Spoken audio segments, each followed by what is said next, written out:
nianze kusoma categories na washindi wetu.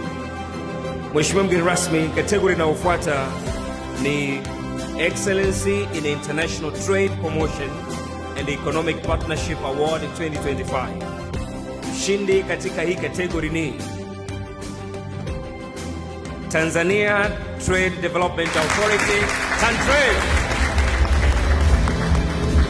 Mheshimiwa mgeni rasmi, waandaaji wa tuzo hizi pamoja na washiriki wenzetu, kwa niaba ya mkurugenzi mkuu wa TanTrade Bi Latifa Mohamed Hamis pamoja na wenzangu, watumishi wenzangu wa TanTrade, tunashukuru sana kupata tuzo hii na tunaahidi kuendelea na uboreshaji wa huduma zetu, hususan kwenye kuendeleza na kukuza biashara. Lakini pia tunapenda kuwakaribisha kwenye maonesho ya 50 ya Golden Jubilee ya DITF ambapo yatafanyika kuanzia tarehe 28 Juni mpaka tarehe 13 Julai 2026.